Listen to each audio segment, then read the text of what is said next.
दोस्तों, आज की वीडियो में हम बात करेंगे।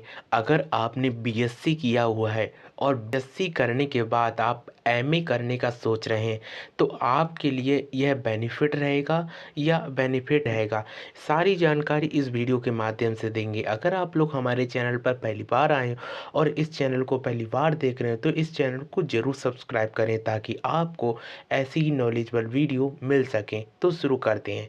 देखिए, अगर आपने बीएससी किया है, बीएससी या तो आपने बायोलॉजी ग्रुप से किया होगा या मैथ ग्रुप से किया होगा, यानी कि आपने जेडबीसी से किया है या पीसीएम ग्रुप से किया है। इन दोनों में डिफरेंट तो आपको पता ही होगा कि अगर आप लोग बायोलॉजी ग्रुप से होंगे तो बायोलॉजी से आप कैरियर बना सकते हैं, और मैथ ग्रुप के होंगे, मैथ साइंस ग्रुप को होंगे तो आप वहाँ पर अपना कैरियर बना सकते हैं।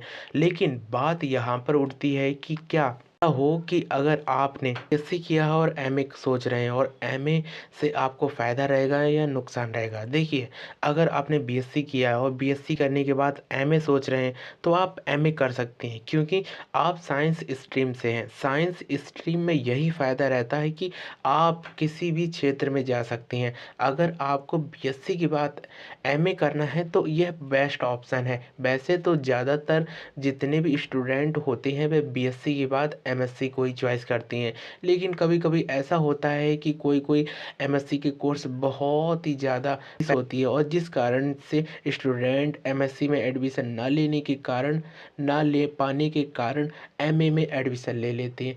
फिर क्या अगर उन्होंने बीएससी के बाद एमए किया है तो उसका कोई कैरियर है या नहीं, यह हम इस वीडियो में जानेंगे। देखिए, बीएससी के बाद जब आप एमए करते हैं तो फिर आप आर्ट स्ट्रीम में आ जाते हैं, और आर्ट स्ट्रीम में आने के कारण आपकी जो मास्टर डिग्री होती है वह आर्ट स्ट्रीम में जोड़ ली जाती है। फिर जब भी कोई वैकेंसियाँ आती हैं जिसमें आर्ट स्ट्रीम से आपके लिए कोई पद रखे जाते हैं, तो आप वहाँ पर अप्लाई कर सकते हैं। जैसा कि अगर आपको टीचर्स बनना है, तो टीचर बनने के लिए अगर आपने मास्टर डिग्री जिस सब्जेक्ट से की होगी, उसी ही सब्जेक्ट के आप टीचर बन सकते हैं। तो यह फ़ायदा आपको यह रहेगा कि आप एक पीजीटी टीचर बन सकते हैं।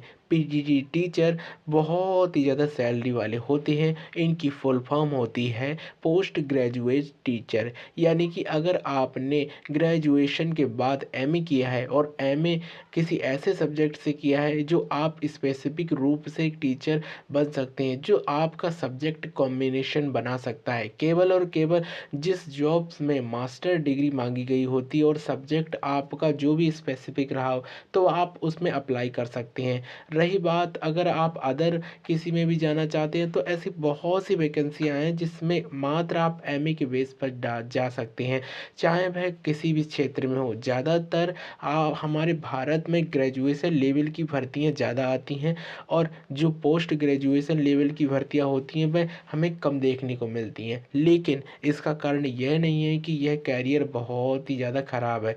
सारी कैरियर बहुत ही ज़्यादा बेस्ट होती हैं। बस आप जिस सब्जेक्ट से एमए करना चाहते हैं उसकी फुल डिटेल आपको पहले से ही पता होनी चाहिए, ताकि आपको भविष्य में कोई भी दिक्कत ना हो। क्योंकि बहुत से सब्जेक्ट कॉम्बिनेशन टीचर बनने के लिए बहुत ही ज़्यादा डिफ़िकल्ट हो जाते हैं। इसलिए अगर आप बीएससी के बाद एमए करना चाह रहे हैं तो बेस्ट ऑप्शन है। लेकिन एमए करने के लिए आपके कौन कौन से सब्जेक्ट लेना चाहिए, कौन सा सब्जेक्ट आपका स्पेसिफिक है और किस सब्जेक्ट में आपकी पकड़ है, यह तो आपको ही निर्धारित करना होगा।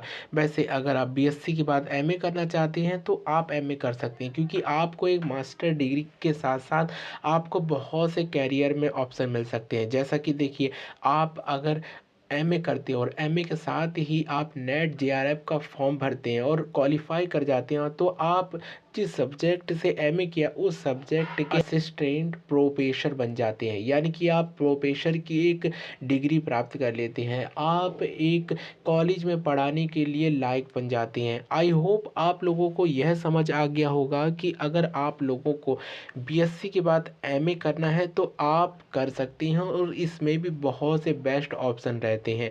Thank you for watching this video.